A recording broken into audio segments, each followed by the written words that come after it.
Nome? É Carlos Roberto da Silva Silva. Carlos Roberto da Silva Silva? Isso. Tá. O senhor é... Qual é a sua arte?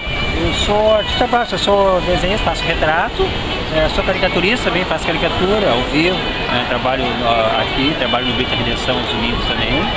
E eu pinto telas também, sou artista plástico, faço paisagens. Seu nome mesmo?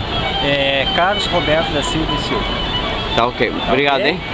Vai sair um documentário no jornal aí.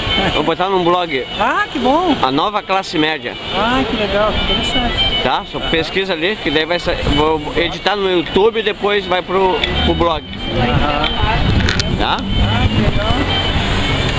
Se quiser tirar, tomou algumas telas aqui, uma coisa, quer tomar uma caricatura ali, ó. Isso aqui é lá o Bita Redenção, ó. O espelho d'água do Bita, ó. Essa foto aqui. Esse é o espelho d'água? É o espelho d'água do Bita Redenção, ó. Pro aniversário de Porto Alegre, 241 anos é 10, hein? Ali a Ponte Pedra eu pintei também todo em preto e branco. Ponte Pedra, só pintei todo em preto e branco. Isso aqui é o farol de Itapuã, que é um lugar muito bonito, né? Que a gente conhece o farol ali, né? É o farol de... E o farol de Itapuã. De Itapuã. Isso.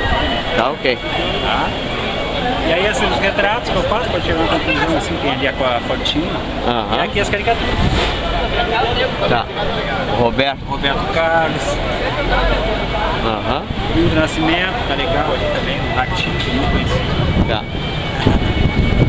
Tira aí a parte.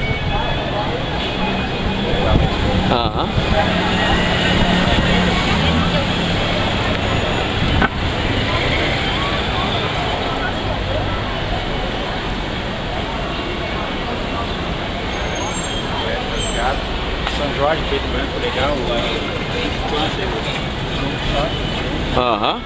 Don Quixote de la Mancha.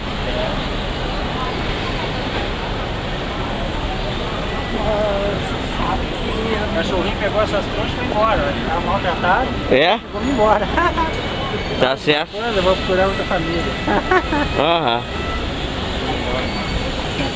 Tá, ok. Tá bom? Tá bom, obrigado, hein? Nome? Charles Neto. Charles Neto, tá ok? Com 2 T. Tá, legal. Tudo bem. Obrigado.